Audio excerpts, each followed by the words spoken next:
अस्सलाम वालेकुम। Programme night addition में हम आपको खुशामदीद कहते हैं। नाज़रीन, पाकिस्तान तहरीक इंसाफ गुज़श्ता 6 महीनों से एहतजाजी सियासत में मसरूफ़ है और इत्तेहादी हुकूमत को टफ़ टाइम दे रहे हैं, मगर इन 6 महीनों में बैरूनी साजिश के बयानिए से -1 के बयानिए के इर्द गिर्द ही इमरान खान की जो सियासत है ये घूम रही है। इमरान खान और PTI की सीनियर क़यादत अपनी तकारीर में और अपने बयानात में इलेक्शन कमीशन, अदलिया और इस्टेब्लिशमेंट पर तनकीद भी करते हैं और सवाल भी उठाते हैं, जबकि नवंबर में होने वाली अहम तैनाती पर भी तनकीद जो है ना वो हमें नज़र आती है। कल हमारे प्रोग्राम में PTI के रहनुमा साबिक वफाकी वज़ीर सेनेटर आज़म सवाती थे। उन्होंने अपने दौरे हुकूमत की एक गलती का एतराफ़ किया। क्या उन्होंने कहा, ज़रा देखिए। क्या आप समझते हैं कि ये हालात जुड़े हैं, ये इन सब चीज़ों का दारोमदार नवंबर की जो अहम तैनाती है उसके साथ भी ये सारा मामलात उसके साथ लिंक करते हैं? नहीं, देखें, उससे हमें कोई गरज नहीं है। आप सुन लें, हमने एक दफ़ा गलती की है और उसमें मैं उस काम के अंदर या आपको वज़ीर कानून जो है शामिल था, इसलिए वफाकी वज़ीर पार्लिमानी क्या गलती की सर? हमने बहुत बड़ी गलती की है। हमने बहुत बड़ी गलती की है कि एक्सटेंशन दी है। ये आदमी स्पेसिफिक नहीं है, किसी भी सूरत के अंदर जो है किसी तरह भी एक्सटेंशन नहीं देनी चाहिए थी। आज तहरीक इंसाफ को अफसोस है एक्सटेंशन का, जो उन्होंने एक्सटेंशन देने का जो फैसला किया था। नाज़रीन, कल इमरान खान ने हकीकी आज़ादी तहरीक का आखिरी जलसा गुजरांवाला में किया और ये तवक्को थी कि इस जलसे में इमरान खान जो हैं ये इत्तेहादी हुकूमत के ख़िलाफ़ अपने किसी वाज़े लाहे अमल का ऐलान करेंगे, मगर कल भी वही कुछ हुआ जो 3 महीने पहले 25 मई को इस्लामाबाद लॉन्ग मार्च के मौके पर 6 दिन का वक्त देकर किया गया था। 25 मई से पहले भी 27 मार्च को अदम एतमाद की तहरीक कामयाब होने से ठीक 1 दिन पहले इमरान खान ने इस्लामाबाद में मुल्क भर से लोग बुलाए कि उन्होंने अपने लाहे अमल देना है, मगर तब भी कोई लाहे अमल नहीं मिल सका था। ये तीसरी बार है कि इमरान खान साहब जो हैं कारकुनान को ये कहकर जलसे के लिए बुलाते हैं कि वो हतमी पॉलिसी देंगे, अपना लाहे अमल बताएंगे, मगर जलसे में कारकुनान को कॉल देने का इंतज़ार करने पर लगा देते हैं। इमरान खान ने अपने कारकुनान को कॉल के इंतज़ार में खड़ा कर दिया है, जबकि इत्तेहादी हुकूमत ने एक मरतबा फिर पंजाब हुकूमत का तख्ता उलटने की तैयारी शुरू कर दी है। ज़रा ये बताते हैं कि काफिले के 5 से ज़्यादा जो लोग हैं ये चौधरी शुजात से राब्ते में आ गए हैं, जबकि राना सनाउल्लाह ने भी कल एक प्रोग्राम में पंजाब हुकूमत में होने वाली मुमकिन तब्दीली के बारे में कहा कि अगर लोग हमसे राब्ता करते हैं तो हम उनका साथ देंगे। नाज़रीन, तहरीक इंसाफ मुल्क में फौरी इंतखाबात का मुतालिबा लेकर एहतजाजी सियासत कर रही है, जबकि इत्तेहादी हुकूमत अपनी आइनी मुद्दत पूरी करने में लगी और साथ ही साथ पंजाब और KPK में PTI हुकूमत को बदलने की भी इस प्लानिंग पर भी काम हो रहा है। मुल्क में फौरी इंतखाबात का मुतालिबा और -1 के साथ पंजाब हुकूमत को बदलने का शोर मुल्क की सियासत में होने क्या जा रहा है। स्पेशली नवंबर में होने वाली जो अहम तैनाती है कि हमारी सियासत इसी के गिर्द घूम रही है। मैं बात करूँगी, मुझे ज्वाइन करिए तहरीक इंसाफ की रहनुमा अंदलीब अब्बास साहिबा। अस्सलाम वालेकुम, बहुत बहुत शुक्रिया। अंदलीब अब्बास साहिबा, कल आज़म सवाती साहब ने मेरे प्रोग्राम में कहा था कि हमारी बहुत बड़ी गलती थी। आपको याद होगा कि इमरान खान साहब ने सहाफ़ियों से गुफ्तगू में 2 गलतियों का एतराफ़ किया था और कहा था कि एक गलती मैं बताऊंगा, दूसरी मैं नहीं बताऊंगा। एक गलती उन्होंने बताई थी कि मौजूदा चीफ इलेक्शन कमिश्नर को लगाना, ये बड़ी गलती का एतराफ़ था, और दूसरी गलती कल आज़म सवाती साहब ने बताई। आप समझती हैं कि यही 2 गलतियाँ हैं जो तहरीक इंसाफ ने अपने दौरे इक़्तिदार में की और उसका खमियाजा आज आप लोग भुगत रहे हैं? देखिए जी, सबसे पहले तो मुझे आवाज नहीं आई, कोई भी जो आपने क्लिप्स चलाए ना मेरे तक तो आवाज नहीं पहुंची। दोबारा चला देती कमेंट नहीं कर, मैं दोबारा चला देती हूँ। मैं सुहेल जरा दोबारा चलाइए प्लीज। क्या आप समझते हैं कि ये हालात जुड़े हैं, ये इन सब चीजों का दारोमदार नवंबर की जो अहम तैनाती है उसके साथ भी ये सारा मामलात उसके साथ लिंक करते हैं? नहीं, देखें, उससे हमें कोई गरज नहीं है। आप सुन लें, हमने एक दफ़ा गलती की है और उसमें मैं उस काम के अंदर या आपको वज़ीर कानून जो है शामिल था, इसलिए वफाकी वज़ीर पार्लिमानी था। क्या गलती की सर? हमने बहुत बड़ी गलती की है। हमने बहुत बड़ी गलती की है कि एक्सटेंशन दी है। ये आदमी स्पेसिफिक नहीं है, किसी भी सूरत के अंदर जो है किसी तरह भी एक्सटेंशन नहीं देनी चाहिए थी। अंदलीब साहिबा, सवाती साहब कह रहे थे कि हमने बहुत बड़ी गलती की। 2 दफा उन्होंने कहा कि बहुत बड़ी गलती की एक्सटेंशन देके। देखिए, मैं तो नहीं जानती इमरान साहब ने दूसरी का क्या उन्होंने कहा हुआ है, बिकॉज वो तो खुद बताएंगे, मैं मफरूजों पे नहीं जाऊंगी। बहरहाल मैं इतना कहूंगी कि इस वक्त आप देखें क्या हो रहा है। वो ये रहा है कि पूरे 22 करोड़ चलिए इमरान खान साहब का नाम बताएं जो सवादी साहब कह रहे हैं, क्या पूरी पार्टी यही समझती है कि बड़ी गलती थी एक्सटेंशन देना? नहीं, इमरान खान साहब ने तो अभी तक ये आप पूछ रही थी ना कि दूसरी गलती है, मैं नहीं बता सकती कि दूसरी गलती ये चलिए ये दूसरी ना, तो इमरान खान ये दूसरी ना समझें, ये तीसरी चौथी पांचवी छठी जो मर्जी समझ लें, लेकिन क्या ये गलती थी आप लोगों की? मेरा सवाल ये है। देखिए मेरे ख्याल में जब भी एक मुद्दत होती है किसी भी ओहदे की, उसको एक्सटेंशन देने से मसले पैदा होते हैं, और वो मसले सबको पता है। किसी भी पोजीशन के अंदर जब आप एक्सटेंशन देते हैं तो उसके अंदर जो बाकी लोग होते हैं जो कि इन लाइन होते हैं वो डिस्टर्ब होते हैं। इसलिए इस लिहाज से तो एक्सटेंशंस आर समथिंग जो कि अवॉइड करनी चाहिए। ये तो बिल्कुल एक मेरिट पे बात है, ये इस पे लॉजिकल बात है, इस पे तो कोई दो राय नहीं। बहरहाल ये कहना कि जी क्या ये वो चीज़ है जो इमरान खान साहब कह रहे थे, मैं उस पे कमेंट नहीं कर पाऊंगी क्योंकि मेरी नॉलेज में वो नहीं। तो क्या अब ये जो नवंबर में जो एक अहम तैनाती होने जा रही है, लग ऐसे रहा है कि हमारी जो सियासी जमातें उनकी सियासत भी इसी के गिर्द घूम रही है। इमरान खान पर बहुत ज़्यादा इस पर तनकीद भी हुई, जो उन्होंने अपने एक जलसे में खड़े होकर कहा कि किसको आर्मी चीफ लगाना चाहते हैं, जरदारी साहब किस किस्म का आर्मी चीफ चाहते हैं, नवाज शरीफ साहब किस किस्म का आर्मी चीफ चाहते हैं। इस तैनाती को लेकर आप लोग भी बहुत सेंसिटिव हुए हैं, हुकूमत भी हुई हुई है, इससे फर्क क्या पड़ेगा? आर्मी चीफ की तैनाती होनी है, वो एक इदारे में एक अहम ओहदा है, इस मुल्क का सबसे ताकतवर बड़ा ओहदा है। जाहिर है इस मुल्क की फौज का काम सरहदों की हिफाजत करना है, सियासत से कोई ताल्लुक नहीं है। तो बिला वजह उधर से भी और इधर से भी क्यों इतनी सेंसिटिविटी शो की जा रही है, क्यों इतना कंसर्न शो किया जा रहा है? नहीं, मेरे ख्याल है खान साहब की अगर आप पूरी स्पीच देखें तो उन्होंने कहा था ये काम तो शहबाज शरीफ का है, बिकॉज वो लगे हुए अगर वो या कोई और अगर वो उस वक्त प्राइम मिनिस्टर है तो ये उनका काम है, उनकी स्वाबदीद है कि क्या करें।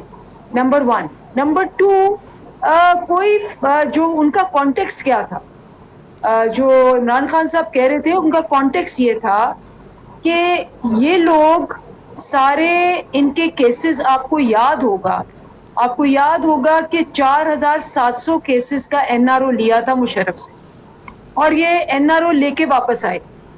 तो ये वो उस कॉन्टेक्स्ट में कह रहे थे कि जी इनकी है करप्शन बहुत, तो ये चाहेंगे कि ऐसा कोई बंदा लाए जो इनके लिए इनकी जो पर्सनल इंटरेस्ट हैं, जो कि इनके केसेस चल रहे हैं, जो कि इन्होंने अब देखे ना, अब नैब बंद कर दी है और उसके इलेक्ट्रॉनिक वोटिंग मशीन्स बंद कर दी हैं, इन्होंने इंतखाबात में हिस्सा लेना बंद कर दिया है, इलेक्शन कमीशन ने इंतखाबात कैंसिल कर दिए हैं। मतलब ये तो आपने कभी देखा ही नहीं ना था। ये पाकिस्तान की हिस्ट्री में पहली दफा हुआ है कि एक नहीं कई 100 लोगों को, जिसको कहते हैं फारिग किया जाए और फिर कहा जाए कि जी ये आप इनको आपकी इंडस्ट्री के अंदर भी आपको पता है एक टीवी चैनल का लाइसेंस जो है वो ले लिया जाए। ये तो कभी नहीं हुआ, और ना कभी ये हुआ है कि जी 11 इंतखाबात अनाउंस किए हों, उसकी सारे पैसे करोड़ों रुपए अरबों रुपए खर्च दिए हों, उसकी प्रिंटिंग हो गई हो। सवाल ये है कि तैनाती होने से पहले ही इस आम तैनाती को तहरीक इंसाफ जो है वो क्यों मतनाज़े बनाने की कोशिश कर रही है? तारीख तो हमें ये भी बताती है कि जब नवाज शरीफ ने अपनी मर्जी के आर्मी चीफ लगाए, चुन कर लगाए, मेरिट से भले ही हट कर लगाए गए हों, लेकिन वो हमने हमेशा उनके अख्तलाफात ही देखे हैं। 5-6 आर्मी चीफ नवाज शरीफ साहब ने अपने 3 दौरे इक़्तिदार में 3 बार वो वज़ीर आज़म बने, उन्होंने लगाए, लेकिन हमने नहीं देखा कि कोई एक ऐसा आर्मी चीफ नहीं देखा जिसके साथ नवाज शरीफ के अख्तलाफात ना हो। तो अगर ये कहना कि कोई ऐसा आर्मी चीफ ले आए जिससे इनकी करप्शन बच जाए या कोई इनको पूछे ना, ये तो अभी जो तैनाती हुई नहीं उसको मतनाज़े बनाने की कोशिश है। नहीं, मेरा ख्याल है आपने खुद ही जवाब दे दिया। आपने कहा चाहे मेरिट से इधर होके लगाने की कोशिश की हो, तो ये खान साहब का बिल्कुल ये सिंपल जवाब था कि जब आप मेरिट के अलावा लगाएंगे तो फिर आपका इंटरेस्ट कुछ और होगा, आपका मतलब लेकिन कुछ मेरा आगे भी आपने जवाब नहीं सुना कि भले ही मेरिट से हटकर लगाए हो ना लगाए हो, उनके इंटरेस्ट तो पूरे नहीं, हमने तो इख्तलाफात ही देखे, अपनी मर्जी के भी लगाए हो, तो नवाज शरीफ के तो इख्तलाफात ही हुए हैं माजी में। लेकिन ये क्या गारंटी है कि ये फ्यूचर में भी ऐसे ही होगा? हमें तो नहीं पता ना। हम तो यही कह रहे हैं, जैसे आप कह रही हैं कि मेरिट से अगर आप हटके लगाएंगे तो फिर तो कुछ भी हो सकता है। तो इसका मतलब ये है कि आपने एक रिस्क तो ले लिया, और वो बहुत बड़ा नेशनल सिक्योरिटी रिस्क है। आप लोगों को अपने दौरे हुकूमत में ऐसा फॉर्मूला तय करना चाहिए था कि मेरिट इस तरह बनना चाहिए था, जैसे चीफ जस्टिस ऑफ पाकिस्तान, पता है कि सीनियरिटी के मुताबिक फला शख्सियत है, इन्होंने चीफ जस्टिस ऑफ पाकिस्तान बन जाना है। फिर आप लोगों को अपने दौरे हुकूमत में ऐसा कोई फार्मूला तय करना चाहिए था ना कि आप लोग जिस तरह आप एक्सटेंशन की तरफ चल पड़े, आप लोग को ऐसा तरीक़ेकार बनाना चाहिए था कि सब कुछ मेरिट पर होता, सीनियरिटी बेसिस पर होता। देखिए शाजिया, ये बहस मैं आपके साथ कई दफा कर चुकी कि हमारी इतनी थिन मेजॉरिटी थी, इसीलिए हमने, मेरा ख्याल है, जो हम मानते हैं कि जो सबसे बड़ी गलती की कि हम 2/3 के विदाउट आए। जब आप 2/3 के बगैर आते हैं ना, तो आप बड़े रिफॉर्म्स में ये लोग नहीं आपको करने देते। इसलिए हमने इस दफा फैसला किया हुआ है कि हम अपनी जंग जारी रखेंगे हकीकी आजादी की, जब तक कि हम आजाद नहीं हो जाते इन NRO वाले लोगों से, जो कि हर रिफॉर्म के आगे सीसा पिलाई हुई दीवार बन जाते हैं। इसलिए हमने फैसला किया हुआ है कि हमने इस दफा साफ और शफाफ इंतखाबात करा के 2/3 मेजॉरिटी ला के ये जो रिफॉर्म्स, अब 40 साल से ये लोग हैं, 40 साल से इन्होंने लॉज को अपने नीचे गुलाम बना के रखा है, जिसका मतलब है कि लोगों को गुलाम बना के रखा है। हमारी जो हकीकी आजादी है वो इस गुलामी से आजादी है, क्योंकि जब आप इस तरह से आते हैं, क्रिमिनल्स ऊपर आते हैं, डाकू ऊपर आते हैं, फिर वो डाकुओं को प्रोटेक्शन के लिए लॉज बनाते हैं, और जब आप उन लॉज को चेंज करने की कोशिश करते हैं, मतलब तो कि अगर आप लोगों को इत्तेहादियों के साथ हुकूमत बनाने का मौका मिले और आप बना सकते हो, तो आप ऐसी हुकूमत को ठुकरा देंगे, आप किसी को साथ नहीं मिलाएंगे? जी, ये हमारा इस दफा फैसला है कि हमने कोई भी ये नहीं कि हमने मतलब अगर हमें पिछली दफा से ज्यादा सीटें मिल जाए, हमने जब तक हमें 2/3 नहीं मिलेगी हम ऑपोजिशन में बैठेंगे। कल गुजरांवाला के जलसे में एक्सपेक्ट किया जा रहा था कि इमरान खान साहब कोई वाज़े पॉलिसी देंगे, कोई ऐलान करेंगे, जो एक्सपेक्ट भी किया जा रहा था। आपके तमाम जो लोग हैं वो टीवी चैनल्स पर भी आके कह रहे थे कि कल के दिन का इंतज़ार करें, कल के दिन का इंतज़ार करें, लेकिन ऐसा तो कुछ नहीं हुआ। फिर उन्होंने एक वो इंतज़ार में लगा दिया लोगों को। किस चीज़ का इंतज़ार, किस चीज़ का है? देखिए, आप लोग ना थोड़ी मेरे ख्याल है रियलिटी नहीं देख रहे, आप देख नहीं रहे कौम कैसे बाहर निकली हुई। अब देखिए, टीवी चैनल्स भी वही दिखाते हैं जो उनको मजबूर किया जाता है दिखाने को। जो कौम निकली हुई है ना, और कौम बिखरी हुई है, अगर इस कौम का जो लावा उबल रहा है, अगर हम कंट्रोल ना करें, इस वक्त कोई ना बचे। इसीलिए खान साहब ने एक पूरा लाएमल तैयार किया हुआ है। इस दफा उन्होंने कह दिया है कि मैं विद इन अ फ्यू, क्या कहते हैं ना, शॉर्ट नोटिस पे ऐलान करूंगा, और हर एक ने बाहर निकलना है। तो 25 मई को तो लोग नहीं निकले थे, आपको पता है जी। 25 मई को क्या हुआ था? 25 मई को निकले थे। आपको भी पता है कि मेरे जैसे बंदे को, डॉक्टर यास्मीन जैसे बंदे को, चले हमें तो छोड़े, 82 साल औरतों को, 2 साल के 1.5 साल के बच्चे को, दूध पीते हुए बच्चे को शेलिंग की, गैस डाली, और जो हशर किया वो आपको पता ही है। अब वो बात सिर्फ ये है कि अवॉइड क्या करना चाह रहे थे, और अवॉइड क्या करना चाह रहे हैं कि ये कहीं वो ना हो कि जी ये क्लैश हो जाए, वरना तो ये कब का हो गया होता। आपके ख्याल में, मैं जब जाती हूँ लिबर्टी में, जब ये लोग निकलते हैं तो इनको कौन मना कर रहा होता है? मैं मना कर रही हूँ। क्लैश का खतरा नहीं होगा? अभी भी विफाक में, इस्लामाबाद में तो वही लोग बैठे हुए हैं ना। इस्लामाबाद में तो इत्तेहादियों की हुकूमत है ना, इकट्ठे आप लोगों ने वहीं करना है लोगों को, तो अब क्लैश का खतरा नहीं होगा? देखिए, फिर वो जब कहते हैं ना कि जब एक हद हो जाती है, हम इंसान अपनी पूरी कोशिश करता है, और हमने पूरी कोशिश की, लेकिन अगर आपने इसी टोले को, क्योंकि इसका मसला क्या, हमें तो मसला कोई नहीं, हमारी तो मकबूलियत बढ़ रही है हर दिन, लेकिन मुल्क डूबा जा रहा है, मुल्क की मईशत का बेड़ा गर्क हो गया, 42% इन्फ्लेशन है। आपकी इस वक्त, आपको दुनिया में कोई इन्वेस्ट करने को तैयार नहीं, आपकी एक्सपोर्ट्स नीचे चली गई हैं, बेरोजगारी है, लोगों को 71 हजार रुपए बिल आ रहे हैं बिजली के, लोड शेडिंग बढ़ती जा रही है, बिजली नापैद है, गैस की कीमतें बढ़ गई हैं। मुल्क का ये हाल कभी नहीं हुआ था। ऊपर से आप देख लें कि सिंध का क्या हाल है, पानी में डूबा हुआ 14 साल से वहां मिफ्ता इस्माइल को रोना आ रहा है इस बात पे, उनके तो बाकायदा आंसू भी, उनको एहसास है तो मिफ्ता इस्माइल सब रो रहे हैं ना, प्रेस कॉन्फ्रेंस में रोए। वही कह रहे हैं ना कि ये वो लोग हैं जो खा पी हजम करके फिर भी रो रहे हैं। पाकिस्तान का 4 साल में आप देख लें, 40 साल, 4 साल और ये 4 महीने, आप ये जरा मुलाहिजा कर लें कि 200 रुपया बढ़ी है कीमत पेट्रोल की। मुलाहिजा कर लें कि इस वक्त बिजली के बिल एक 15,000 रुपए तनख्वाह वाले के 25,000 रुपए बिजली का बिल आ रहा है। ठीक तो है, मुझे ये बताएं कि ये इसको आपने रोकना नहीं है? आप इसको पाकिस्तान के लिए ये हुकूमत एक नेशनल सिक्योरिटी रिस्क है। ठीक है, ये पाकिस्तान बहुत बहुत शुक्रिया तहरीक इंसाफ की रहनुमा अंदलीब अब्बा मेरे साथ थी। मुझे ब्रेक लेनी है, नाज़रीन वापस आते हैं एक छोटे से वक्फे के बाद।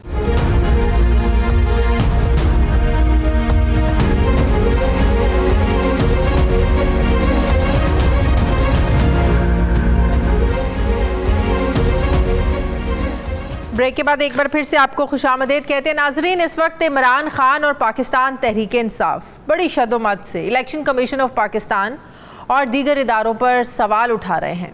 कल गुजरांवाला के जलसे में इमरान खान ने इलेक्शन कमीशन पर तनकीद की और कारकुनान से कहा कि मेरी कॉल का वेट करें, हम पुरअमन एहतजाज करेंगे और ज़बरदस्ती इलेक्शन करवाएंगे। क्या कहा इमरान खान ने, ज़रा देखिए।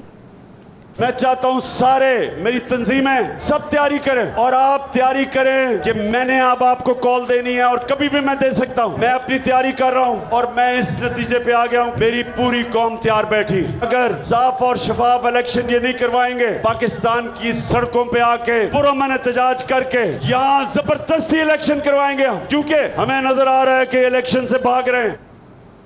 नाजरीन, इमरान खान इस वक्त 4 बड़े खतरात में घिरे हुए हैं, जिनमें से एक तौहीन अदालत का केस है जिसमें इस्लामाबाद हाई कोर्ट ने उन पर 22 सितंबर को फर्द जुर्म आयद करनी है।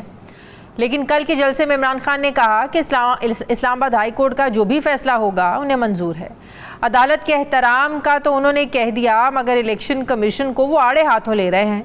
जबकि इलेक्शन कमीशन में भी इमरान खान के 3 ऐसे केसेस ज़ेर समाअत हैं जिनमें उन्हें सज़ा हो सकती है। इनमें से एक तोशाखाना केस है, दूसरा तौहीन इलेक्शन कमीशन केस है, तीसरे नंबर पर ममनुआ फंडिंग केस है। ये वो केसेस हैं जिनमें इमरान खान का बचना नामुमकिन नहीं तो मुश्किल ज़रूर है। माजी में इमरान खान इस बात का एतराफ़ कर चुके हैं कि chief election commissioner Sikandar Sultan Raja को लगाना उनकी सबसे बड़ी गलती थी। नाजरीन, अगर आपको याद हो तो इमरान खान ने सिकंदर सुल्तान राजा को चीफ़ इलेक्शन कमिश्नर तैनात किया था, तब उनकी ईमानदारी के गुण गाते थे। जबकि अब उसी चीफ इलेक्शन कमिश्नर को बददियानत और घटिया होने के अलकाबात भी इमरान खान साहब आज दे रहे हैं। आज पाकिस्तान तहरीक इंसाफ के रहनुमा फवाद चौधरी ने प्रेस कॉन्फ्रेंस करते हुए कहा कि इलेक्शन कमीशन ने कौम के करोड़ों रुपए खर्च करा के इलेक्शन मुलतवी कर दिए हैं। फवाद चौधरी साहब क्या कह रहे थे, ये भी देखिए। इलेक्शन कमीशन के फैसले बंद कमरों में होते हैं, उन्हें एहसास ही नहीं होता कि अरबों रुपया आपने जो मुल्क का है वो खर्च करवा दिया, लोगों के पैसे लगवा दिए, उसके बाद 3 दिन पहले आप कह देते हैं जी इलेक्शन नहीं हो रहे। इस तरह तो मुल्क के निज़ाम नहीं होते। जब इदारे जब फैसले करते हैं उन्हें जिम्मेदाराना फैसले करने होते हैं। ये तो नहीं कि आप कह दें कि जी आज इलेक्शन हो रहे हैं, अगले दिन आप कह दें इलेक्शन खत्म हो गए हैं। जो सैलाब था ये तो कम से कम 2-3 महीनों से ये मामला जो है वो जारी है और आपके सामने हालात ख़राब हो रहे थे, तो आपको ख्याल नहीं आया। जिस दिन से पीटीआई हुकूमत का खात्मा हुआ है और इमरान खान एहतजाजी सियासत कर रहे हैं, इलेक्शन कमीशन उनके निशाने पर है।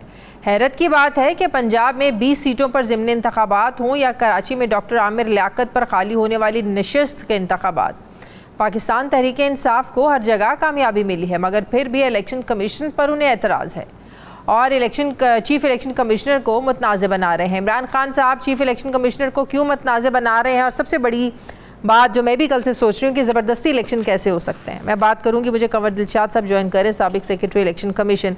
अस्सलाम वालेकुम, बहुत बहुत शुक्रिया कंवर दिलशाद साहब आपका। सबसे पहले तो मुझे ये बता दें, अगर इलेक्शंस अनाउंस नहीं करती है मौजूदा हुकूमत जबरदस्ती इलेक्शन कैसे हो सकते हैं कंवर साहब?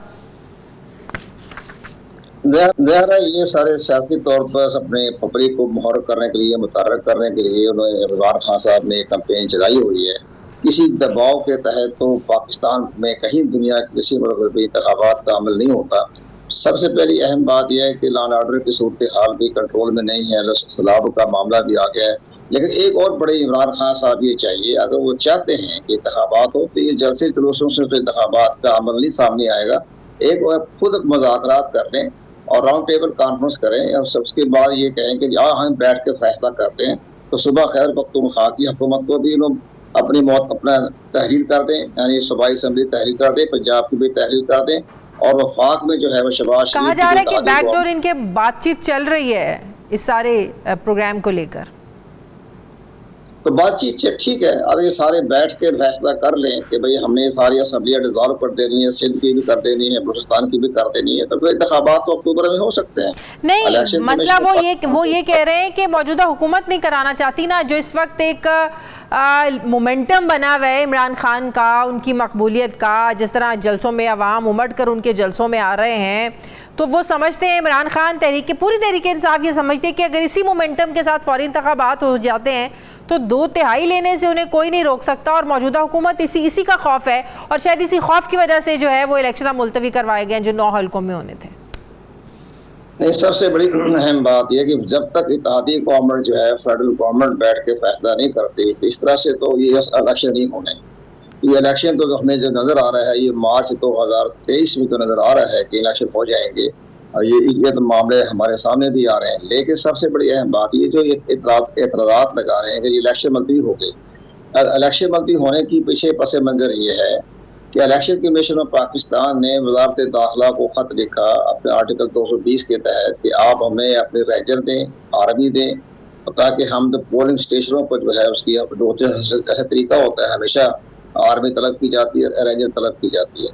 तो वज़ारत दाखिला ने कहा कि जी हमारे पास सैलाब में तमाम रेंजर अफवाज पाकिस्तान नौजवान जो हैं वो सैलाब में आवाम की खिदमत कर रहे हैं, तो हमारे पास वो सोर्स नहीं है, हमारे पास स्ट्रेंथ नहीं है, तो आप इसको फिलहाल हम आपको रिक्वेस्ट करते हैं कि आप इलेक्शन को जो है पोस्टपोन कर दें। इसके साथ साथ चारों जो इसके बाद पंजाब के और सिंध के बाकी जो थे चीफ सेक्रेटरी, उन्होंने ये कहा कि चूंकि सैलाबी अमल पैदा हो गया तो पोलिंग स्टाफ नहीं है। पोलिंग के 4000 पोलिंग स्टेशन बने थे, तो 60-70 हज़ार पोलिंग का अमला चाहिए था। उन्होंने कहा वो सारा तकसीम हो चुका है, अपने खानदान की बचत करने के लिए सैलाब में मसरूफ है, घर बर्बाद हो चुके हैं, सेंट्रल गवर्नमेंट जो है अंदर का जो सिस्टम है वो ख़त्म हो चुका है। वो भी उन्होंने रिक्वेस्ट की जनाब फिलहाल आप मुलतवी कर दें। तो इलेक्शन कमीशन पाकिस्तान ने दोनों राय अपने सामने रखी और कुछ चंद महीनों के लिए या 2 महीने के लिए या 2 हफ्ते के लिए मुलतवी कर दिया, लेकिन सारा रिकॉर्ड मौजूद है, बैलेट पेपर तैयार हैं। लेकिन इसके साथ साथ जो कल जो फैसला आया इस्लामाबाद हाई कोर्ट की तरफ से, तो उन्होंने जो 11 नशिस्तों को जिसके इस्तीफे मंजूर किए थे स्पीकर कौमी असम्बली रज़ा परवेज़ अशरफ ने, तो वो उसको उन्होंने ख़त्म कर दिया, कलदम करार दे दिया। उन्होंने कहा जी आपके जो उन्होंने इस्तीफे कबूल किए हैं तो आपका फैसला, आपकी जजमेंट, आपकी रूलिंग उन्होंने कलदम करार दे दी। तब 11 हल्कों में तो अब इंतखाबात नहीं हो सकते, उसका तो कलदम करार दे दिया, बाकी 2 हल्के रह गए वो इंतखाबात हो जाएंगे। यहाँ जरूर इलेक्शन कमीशन पाकिस्तान जैसे फाज चौधरी साहब फरमा रहे हैं कि जी आपके इंतजामी बुरहान है। मैं इंतजामी बुरहान तो इस्लामाबाद हाई कोर्ट ने कल फैसला किया कि जी तमाम जो 11 जो नशिस्तों पर आप इंतखाबात करवा रहे हैं ये कलदम करार दें, हमने इस्तीफे नामंजूर कर दिए हैं।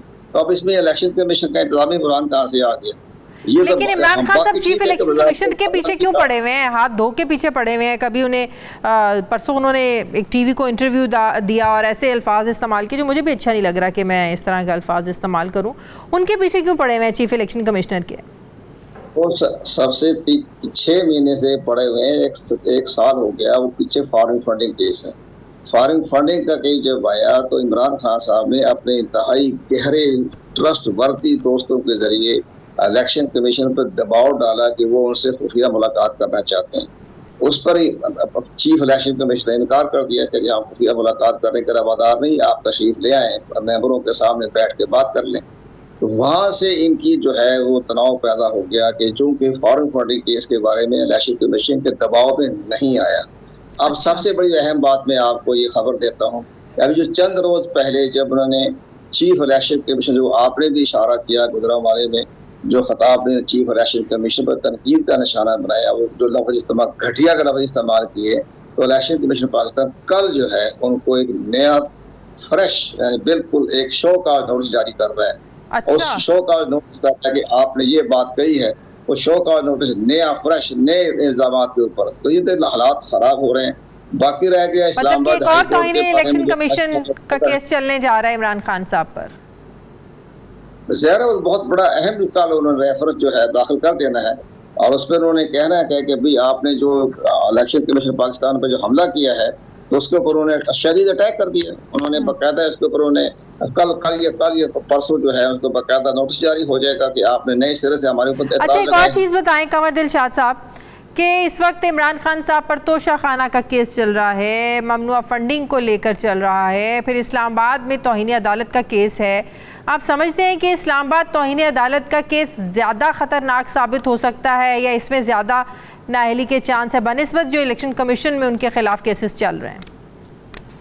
सबसे बड़ी अहम बात मैं अर्ज करूँ कि जब इस्लामाबाद हाई कोर्ट के 3 मोहतरम जजों ने नोटिस जारी किया, शोका नोटिस जारी से पहले उनके रिमार्क्स ये थे कि इमरान खान के जो जिस तरह तोहने जो किया है खातून जज के बारे में, तो पूरा हमारा अदालती निज़ाम ज़मीन बोस हो गया। ये बाकायदा रिपोर्टिंग हुई है, उन्होंने अपने फैसले में लिखा है कि ये सारा सिस्टम हमारा ज़मीन बोस हो गया, सारा अदालती निज़ाम मफलूज होकर रह गया। अब वो तो अपना अदालती निज़ाम बचाने के लिए उन्होंने बाकायदा शोकाज नोटिस भी जारी कर दिया, फर्द जुर्म भी ऐड कर दी। अब इलेक्शन कमीशन ऑफ पाकिस्तान ने भी तो कार्रवाई करनी पड़ेगी। अगर वो कार्रवाई ना करेगा तो इलेक्शन कमीशन का भी सारा सिस्टम महफूज होकर रह जाएगा और आइंदा इंतखाबात वो कैसे करवाएगा। उनका प्रेजाइडिंग ऑफिसर जो बनते हैं कोई तकरीबन 7-8 लाख का स्टाफ होता है, वो तो इलेक्शन कमीशन की बात ही नहीं मानेगा कि जी आपकी तो कोई वैल्यू कोई नहीं, आपको तो इमरान खान घटिया करार दे चुके हैं। तो ये सारी चीजें जो है इलेक्शन कमीशन ने ये देखना है। और जब इलेक्शन कमीशन फैसला करेगा, अगर इस्लामाबाद हाई कोर्ट अपने अदालती सिस्टम की मफलूज होने से बचाना चाहती है तो अपनी उन्हें फर्द जुर्म आयद कर दिया, तो इलेक्शन कमीशन पाकिस्तान भी अपने इदारे को बचाने के लिए फर्द जुर्म जो है मतलब कि दोनों तरफ बराबर के चांसेस हैं इमरान खान साहब की नाअहली के। मेरा ख्याल है नाअहली का इसका हो सकती है। इलेक्शन कमीशन पाकिस्तान के पास इख्तियारात हैं, क्योंकि जो बार बार इस्लामाबाद हाई कोर्ट ने भी जिक्र किया और इलेक्शन कमीशन ने भी अपने नोटिस में जिक्र किया हुआ है, वो है आपका ऑर्डिनेंस 2003 अपने क्रिमिनल कंटेम्प्ट ऑफ कोर्ट। अच्छा। ये जो मामला हो रहा है ये क्रिमिनल कंटेम्प्ट ऑफ कोर्ट है, बहुत खतरनाक जो है ये दफा लगी हुई है। इलेक्शन कमीशन ने भी लगाई है और इस्लामाबाद हाई कोर्ट ने भी लगाई है। तो क्रिमिनल जो होती है उसमें तो फौजदारी का हो जाता है। फौजदारी में ये होता है कि या तो till the rising of the court सजा दे देते हैं, जैसे कि हमारी रवायत है सुप्रीम कोर्ट में दी गई है, लेकिन जेल नहीं भेजेंगे, जेल भेजने का तस्वर नहीं आएगा। वो till the rising of court अपना हक इस्तेमाल करेंगे, तय उनके पास ताकत है जो उनको आईन और कानून ने ताकत दी हुई है। तो till the rising of the court सजा देगा, तो नाइल हो गए 5 साल के लिए। तो ये सारी चीजें बड़ी खतरनाक पे जा रही है। ममनुआ फंड केस भी है, ये आपका आपने सही फरमाया। इस्लामाबाद जो स्पीकर कौमी असम्बली का भी है वो बहुत इम्पोर्टेंट है, वो भी उन्होंने हक़ाइक़ छुपाए। मैं इस पर बार बार लोग ये कहते हैं जी कोई बात नहीं, सजा कैसे दे सकता है इलेक्शन कमीशन अगर उन्होंने अपने कागजात में जिक्र नहीं किया अपने असासों को। उसमें लफ्ज़ है करप्ट प्रैक्टिस। तो करप्ट प्रैक्टिस का तो आइन के 218 में जिक्र है कि करप्ट प्रैक्टिस को रोकना इलेक्शन कमीशन ऑफ पाकिस्तान की आईनी जिम्मेदारी है। तो करप्ट प्रैक्टिस के तहत तो उसके ज़ाहिर वो भी एक्शन ले सकते हैं। ठीक है, बड़ी अहम ठीक है, बहुत बहुत शुक्रिया साबिक secretary election commission Kanwar Dilshad साहब। मुझे ब्रेक लेनी है नाज़रीन, वापस आते हैं छोटे से वक्फे के बाद।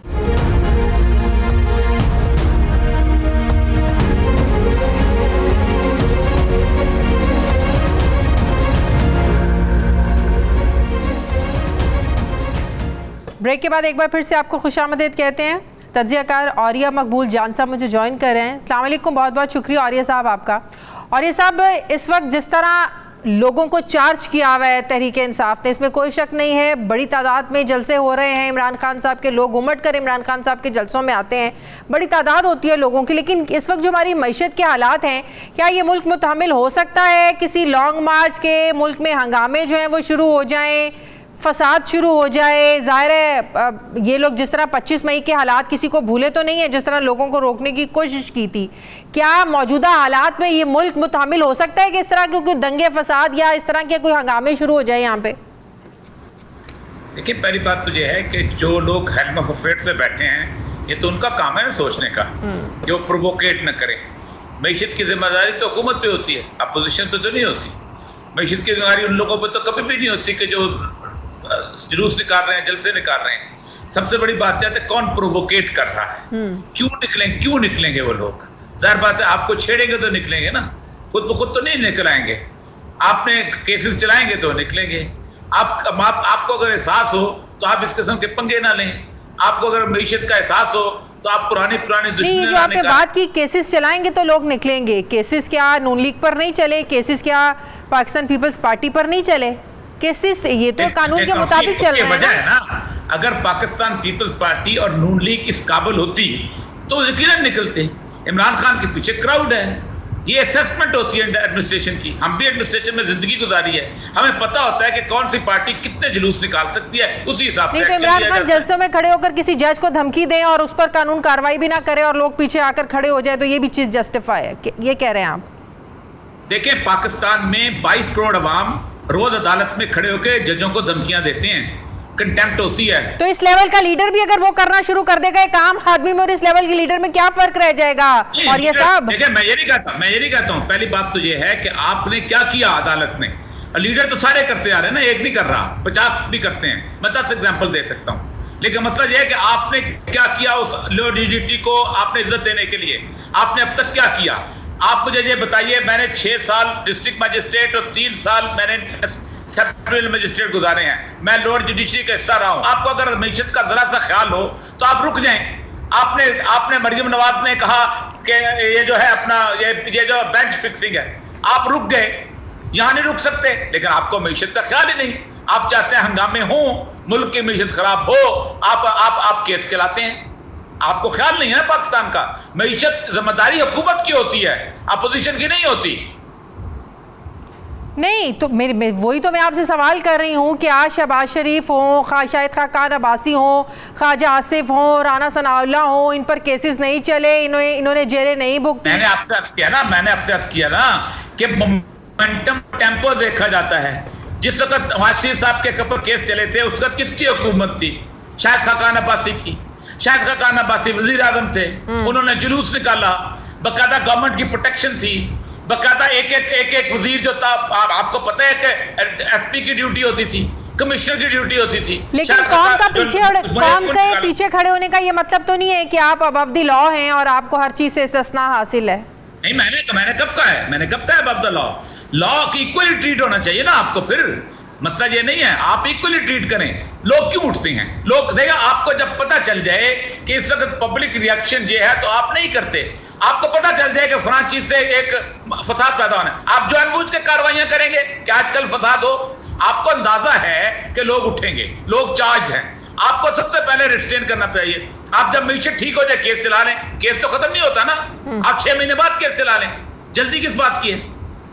नहीं तो इमरान खान साहब जिस तरह प्रेशर बिल्ड करने की कोशिश कर रहे हैं, एक तरफ बैकडोर बातचीत भी कर रहे हैं, दूसरी तरफ बात चाहे इस्टेब्लिशमेंट हो, अदलिया हो, इलेक्शन कमीशन हो, आड़े हाथों भी लेते हैं। मतलब कि एक हाथ आपका गर्दन पे, एक दूसरा हाथ आपने पैरों पे रखा हुआ है। तो ये फिर क्या सियासत है? देखिए, पहली बात तो यह है कि इमरान खान तो अपनी उसकी एक मुतालबा है, और यह मुतालबा आज से 4 महीने पहले पूरा कर दिया जाता तो ठीक था। वो था कि इलेक्शन कराए जाए।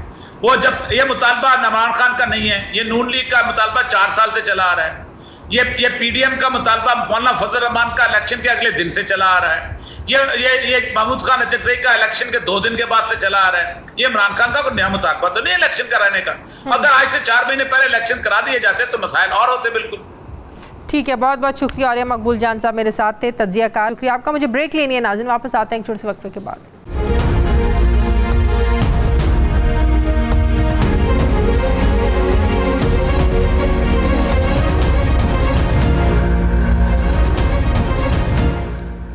ब्रेक के बाद एक बार फिर से आपको खुशामदीद कहते हैं। नाज़रीन, मुल्क में सैलाब ने तबाही मचा रखी है। बलूचिस्तान, सिंध, खैबर पख्तूनख्वा और पंजाब, जहाँ जहाँ भी सैलाब आया है वहाँ तबाही के मनाजिर ही देखने को मिल रहे हैं। खुराक की क़िल्लत के साथ साथ मुख्तलिफ़ बीमारियाँ भी सैलाब मुतासरीन के मुश्किलात में इजाफे का बाइस बन रही हैं। न रहने को ठिकाना बचा है और ना ही मुस्तक़बिल की कोई उम्मीद नज़र आ रही है। सिर्फ मायूसी और परेशानी ही सैलाब मुतासरीन का इस वक्त मुक़द्दर बनी हुई है। NDMA के आदाद व शुमार देखें जिसके मुताबिक सैलाब की वजह से अब तक 1355 अफराद जान की बाजी हार गए हैं, जबकि ज़ख्मी होने वालों की तादाद 12,000 से ज़्यादा है।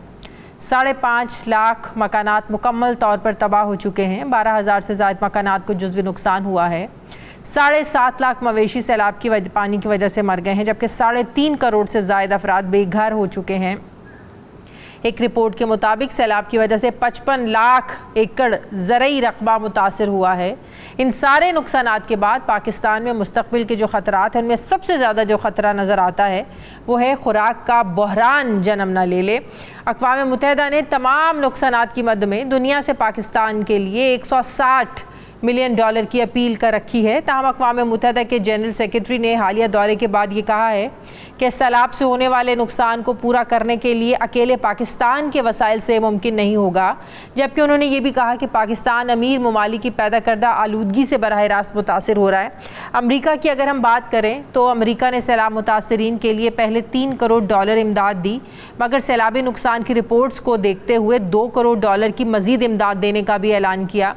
अमरीका समेत कई ममालिक और इंटरनेशनल इदारों की तरफ से भी पाकिस्तान में सैलाब मुतासरीन के लिए इमदाद आ रही है, मगर सैलाब मुतासरीन आज भी मुस्तक़बिल से मुतालिक परेशान हैं।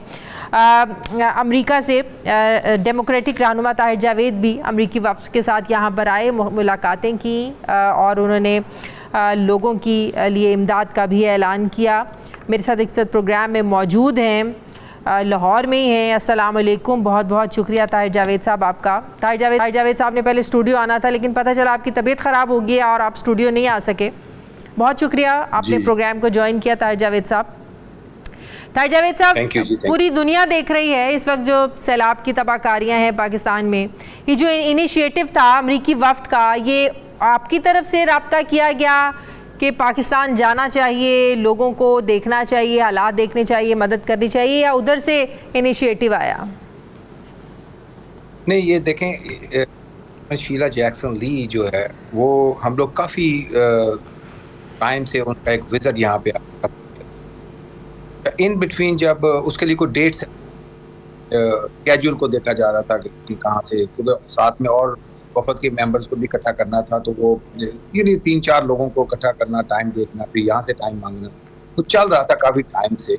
तो इन बिटवीन जब ये सैलाब आ गया और सैलाब के बाद उनको रिपोर्ट दी गई, she was out of the country, Europe में उनको भेजी गई ये चीज़ें कि ये दिस इज क्वाइट सीरियस। तो उन्होंने कहा कि जी फौरी तौर पे एक तो अमेरिकन गवर्नमेंट को इन्वॉल्व करना चाहिए। He wrote a letter president, तो अच्छा, उनको भी आइडिया नहीं था कि प्रेसिडेंट साहब उस लेटर के ऊपर इतनी जल्दी एक्ट कर देंगे, तो उन्होंने प्रेसिडेंट साहब ने लेस देन 24 आवर 30 ऐलान कर दिया।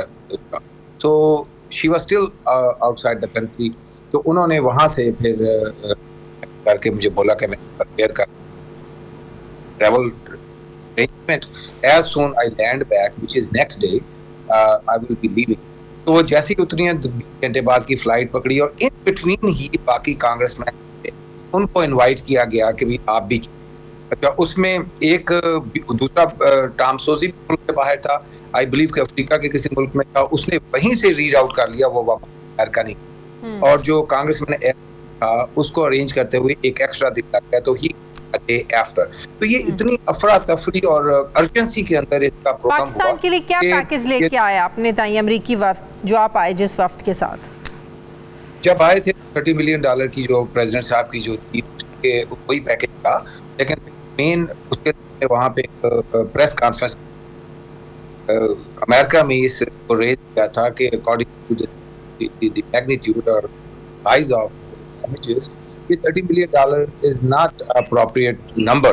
तो वहाँ पे उन्होंने कांग्रेस में कहीं से बोल दिया था कि first instalment and will come back and will build on. फिर हम जब यहाँ पे आए और मुख्तलिफ इलाकों का दौरा किया, लोगों से मिले कांग्रेसमैन सब उनसे मिले, तो वहीं से उन्होंने इस चीज के ऊपर प्रेसिडेंट साहब से मिलके तो जब रियलाइज किया कि टेंटों का जो मामला है वो बड़ा सीरियस है, लोग खुली सड़कों के ऊपर बैठे हैं, चारपाई को कट्टा लगा के उन्होंने अपना टेंट बनाया हुआ है और उसके अंदर सारे फैमिली बैठ भी नहीं सकती, और फिर बहुत सारे और इश्यूज थे। जब देखे तो निकल के इमीडिएटली बाकी चीजें तो रिपेयर मेंटेन बाद में होगी, इनको कम से कम एक शेल्टर मिलना चाहिए धूप और उससे बचने के लिए, ताकि इस छत के नीचे बैठे। तो फिर उन्होंने अरेंज किया और as soon she landed back in United States, तो वहां से उन्होंने एक पूरा जहाज उसका टेंटों का करके भेजा, तो 300,000 टेंट जो है उसको जो वहां से भेजा। मेरे ख्याल उसमें से पहला जो 100,000 है I believe should have been received. बिल्कुल सही। ओवरसीज़ भी पाकिस्तानी ज़ाहिर है लोगों की बड़ी हेल्प कर रहे हैं। आज भी इमरान खान साहब जो है वो टेलीथॉन कर रहे हैं। ओवरसीज़ जो है वो अपने ताई भी यहाँ पर जो अमेरिका में तो ज़ाहिर है आप बहुत पाकिस्तानी कम्युनिटी को जानते हैं, वो अपने ताई भी अगर हेल्प करना चाहें तो किस तरह वो हेल्प कर रहे हैं। सारे तो इमरान खान की टेलीथॉन के ज़रिए नहीं दे रहे पैसे, तो अपने ताई अगर लोग हेल्प करना चाह रहे हैं, उनको पता है कि कैसे करनी है और किस तरह अपने रिसोर्सेज को उन्होंने यूज़ करना है, किस बैंक में देना है, क्या अवेयरनेस है इतनी लोगों में वहाँ पर? वैसे ये मैं आपको बताऊं, दफा इस अवेयरनेस में प्रॉब्लम नहीं, वो अल खिदमत का एक उन्होंने जो अपना शुरू में ही एक अनाउंस किया और उसके ऊपर बहुत सारे लोगों ने उनको पैसे भी, तो हेल्पिंग हैंड, इस्लामिक गलती, तो ये इस और खान साहब की तो कॉल उन सबके बाद में शुरू हुई।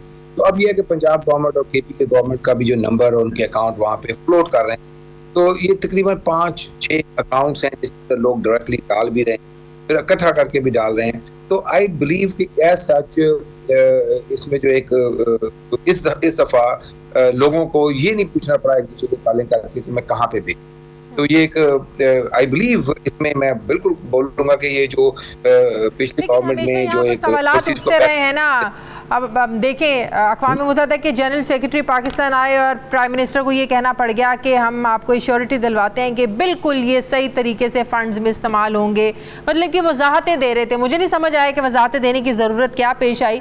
बहुत से लोगों की जब हमसे भी बात होती है तो वो कहते हैं कि जितने मर्जी पैसे इनको दे दो, जितना मर्जी सामान दे दो, जो जिनका हक है उन तक तो पहुँच ही नहीं रहा। इतना सामान दुनिया से आया है, पूरी दुनिया से इतने लोग हेल्प कर रहे हैं, लेकिन अभी भी बहुत सी जगह, बहुत से इलाके ऐसे हैं जहां बच्चे जो है ना वो साफ पानी को तरस रहे हैं, खाना तो बड़ी दूर की बात है।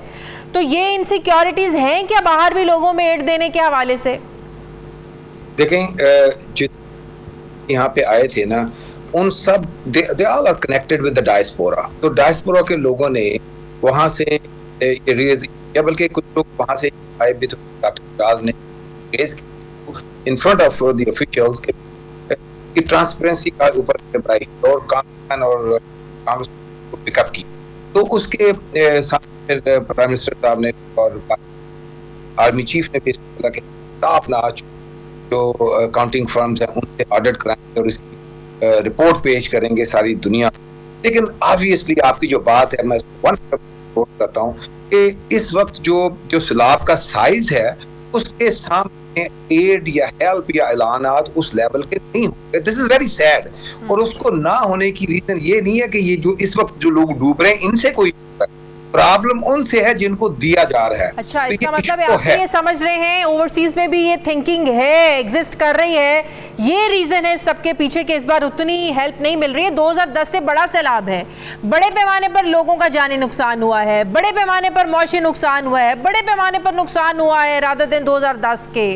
तो इसका मतलब ये सोच एग्जिस्ट करती है कि जो भेजेंगे शायद वो सही तरीके से इस्तेमाल ना हो। अच्छा, इसमें देखें, आप भी देखें कि ये जो ट्रांसपेरेंसी का मामला है, ये जब जो यहाँ का पॉलिटिकल उसका भी तो सबसे बड़ा इशू है।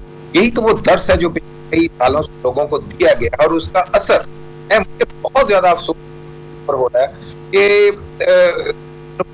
अगर कोई सियासतदान तो उसकी करप्शन का नुकसान से होना चाहिए। उनमें से तो कोई बंदा ना मिली तो सजा उन लोगों को मिल रही है जो इस वक्त बगैर छत के सड़कों के ऊपर खाने का कर रहे हैं। तो दिस इज वेरी अनफॉर्चुनेट कि आप यानी इनडायरेक्टली जो प्राइस है वो ट्वाइस और थ्राइस वो लोग पे कर रहे हैं। फिर वो वही आम आदमी पे कर रहा है जो सालों साल से इसकी, तो इट शुड हैव बीन। और ये जो डिवाइड है ना पॉलिटिकल यहाँ के एनवायरनमेंट में, वो भी एक बहुत बड़ी रीजन है लोगों की यानी इसके अंदर बहुत ज्यादा बढ़ चढ़ हिस्सा ना लेने की।